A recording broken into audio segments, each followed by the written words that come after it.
pense que personne ne pense que le diesel, c'est la technologie d'avenir des 100 prochaines années. Une fois que le prix de la voiture électrique sera équivalent à celui de la voiture thermique, on n'aura plus besoin de réglementation type fin des voitures thermiques en 2035. Là, je vois qu'il y a la police. Je me concentre. Pour ce nouvel épisode de Parle-moi de Watt, on avait rendez-vous dans le centre de Paris avec Aurélien Demeaux. Bonjour Aurélien. Bonjour Eva. Alors tu es le cofondateur et directeur général d'Electra, l'un des leaders français de la borne de recharge. Aujourd'hui on monte en voiture pour parler de ton quotidien de conducteur de voiture électrique, mais aussi pour avoir ton point de vue de professionnel sur l'électromobilité en France. Où est-ce que tu m'emmènes? À la gare Montparnasse, au cœur de Paris, où nous avons une station de recharge. Super, bah allons-y. C'est parti.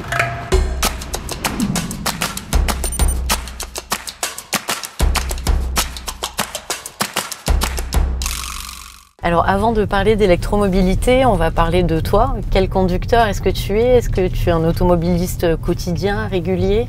Alors je prends assez peu ma voiture moi la semaine. Je vais en vélo ou en scooter électrique au bureau. Donc moi c'est vraiment le week-end. Et est-ce que tu as toujours eu une voiture ou quel est ton rapport à la voiture en général? Non, écoute, j'avais pas de voiture jusqu'à 2018 ou 2019. Vivant dans Paris, tu vois, j'avais pas spécialement le besoin. Et puis j'ai acheté ma première voiture quand j'ai eu ma fille, parce qu'avec des enfants, je trouvais que c'était un peu galère de tout transporter. Tu as dit que tu es passé à l'électrique au moment de la création d'Electra. Oui. Qu'est-ce qui t'a convaincu d'entrer dans le monde de l'électromobilité? Il y a deux choses. Moi, j'étais très passionné par le sujet de la mobilité depuis quelques années. Je trouve qu'il y a eu un big bang d'innovation dans la mobilité sur les 15 dernières années, parce que quand tu y penses, en 2010, il n'y avait pas les VTC, les trottinettes, les scooters, les vélos à partager. Des voitures que tu pouvais louer avec ton téléphone. Blablacar était moins développé. Je trouve qu'il y a eu beaucoup de nouveautés. Donc c'est un secteur qui m'attirait énormément. Ça c'est le premier élément. Et le deuxième élément, c'est que j'avais moi créé une première entreprise et j'avais envie de remonter un projet avec une mission qui soit une mission forte. Donc là je suis en 2020, quand je commence à me poser la question de qu'est-ce que je vais faire après. Et quand tu regardes les émissions de CO2, le premier secteur émetteur de CO2 en France, c'est le secteur des transports. C'est un tiers de nos émissions de CO2.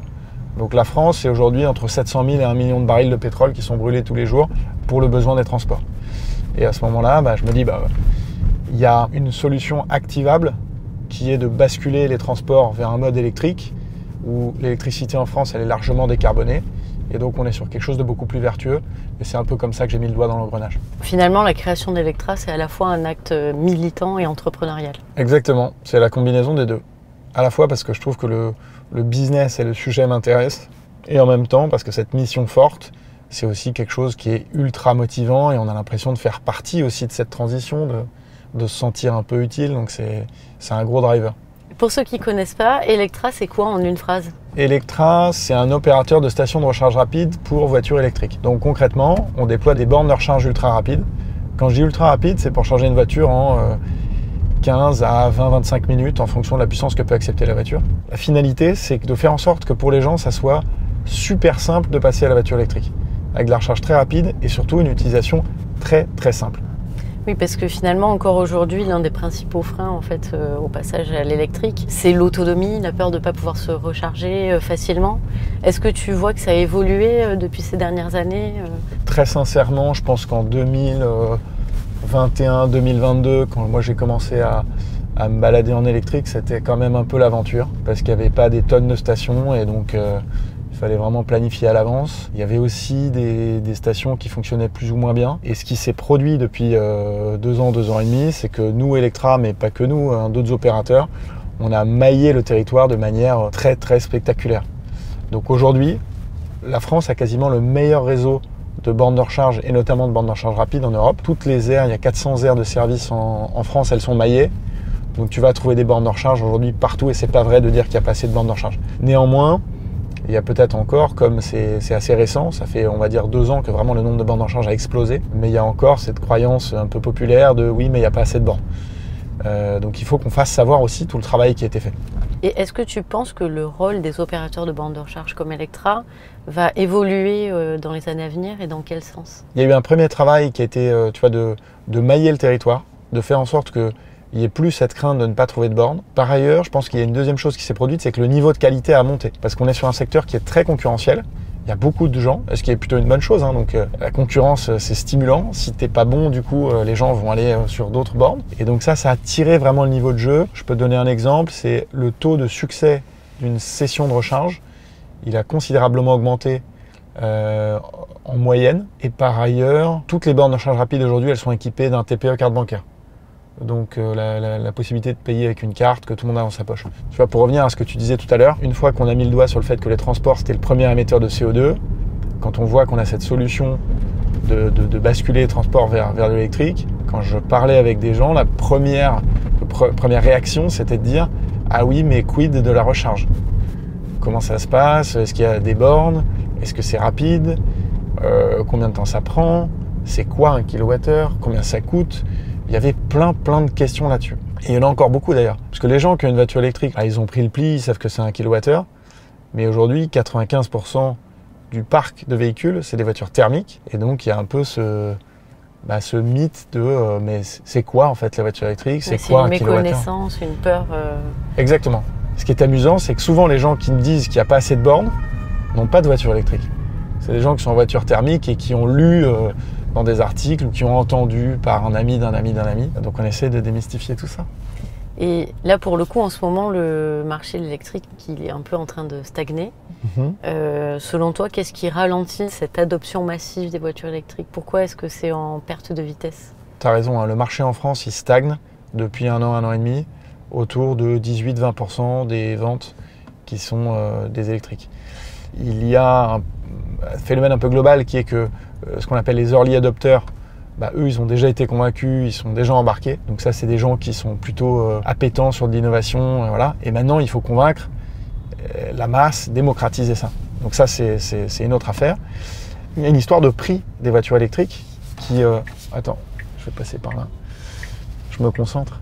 Le prix des voitures électriques qui est encore plus cher que les voitures thermiques. Et ça, c'est un vrai sujet. Ça a tendance quand même à baisser avec des nouveaux modèles type la Citroën C3, la Renault R5, etc., qui vont se positionner vers du 25-30 000 euros. Malgré tout, il reste un différentiel de prix entre la voiture électrique et son équivalent thermique. La bonne nouvelle, c'est que ça va avoir tendance à diminuer, puisque le prix des batteries baisse. Et donc, typiquement, moi j'étais en Chine il y a quelques semaines.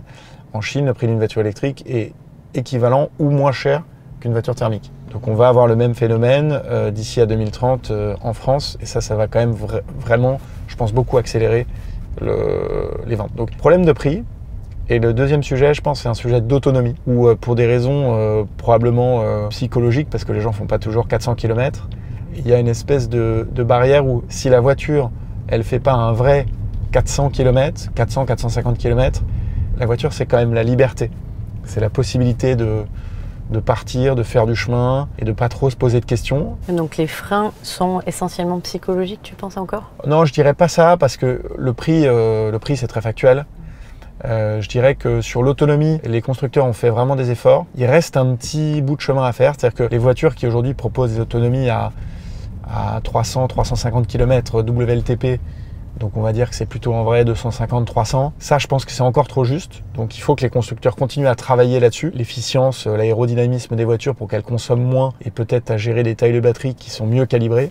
Moi, je suis convaincu d'une chose, c'est qu'en fait, une fois que le prix de la voiture électrique sera équivalent à celui de la voiture thermique, on n'aura plus besoin de réglementation type fin des voitures thermiques en 2035, etc., etc. Parce que ça va être un choix naturel pour une raison simple, c'est que de rouler en électrique, ça coûte au moins deux fois moins cher que de rouler au thermique. Pour faire 100 km en électrique, ça va te coûter entre 5 et 7 euros en fonction de ce que tu charges à la maison ou en itinérance. Alors que rouler au thermique, pour faire 100 km, c'est plutôt entre 12 et 14 euros.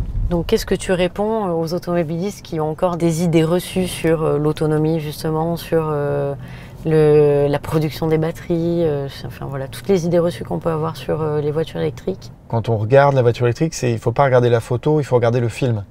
La technologie, elle évolue énormément, donc on a de plus en plus d'autonomie, on recharge de plus en plus vite, le prix des voitures baisse. C'est de toute façon la technologie dominante du 21e siècle. Je pense que personne ne pense que le diesel, c'est la technologie d'avenir des 100 prochaines années. Pour des questions de climat, pour des questions de santé publique, parce que c'est moins de particules fines, pour des questions de souveraineté énergétique, parce que l'électricité, on la produit en France, alors que le pétrole, on l'achète ailleurs. Donc pour toutes ces raisons-là, de toute façon, on va aller vers l'électrique. Et la bonne nouvelle, c'est que c'est plus agréable à conduire, c'est plus réactif, c'est moins de bruit, moins de vibrations. Donc c'est vraiment une expérience, c'est une meilleure expérience. Et moi, j'ai pas envie de convaincre les gens en leur disant aller à l'électrique parce que c'est moralement supérieur, etc. Non, non. Allez à l'électrique parce que c'est juste une meilleure expérience et un meilleur produit. Ça va vous coûter moins cher de rouler en électrique et vous aurez aussi une meilleure expérience de conduite plus agréable. Et quels sont disons, les prochains défis à relever pour accompagner la transition de nos mobilités? Il faut une constance, me semble-t-il, dans les politiques publiques. C'est-à-dire que si on zigzague et qu'on se dit on y va, mais en fait on n'y va pas trop, mais en fait on a peur, ça va pas marcher. La transition vers l'électrique va se faire, mais ce qu'il faut, c'est que ça se fasse avec nous et pas contre nous. Et c'est d'ailleurs quand même ce qu'a bien réussi la Chine, c'est que la Chine en 2010 a eu une direction stratégique forte sur l'électrique avec beaucoup de volontarisme, ce qui a fait qu'ils ont très bien réussi sur le sujet.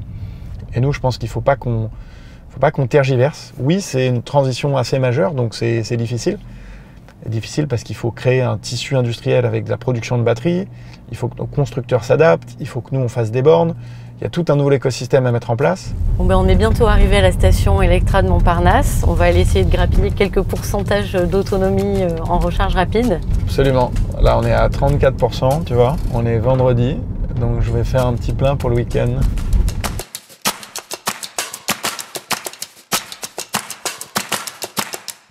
C'est la fin de ce Parle-moi de Watt. Merci de l'avoir suivi. Si vous êtes conducteur de voiture électrique et que vous voulez participer à l'émission, écrivez-nous. Et à bientôt pour un prochain épisode.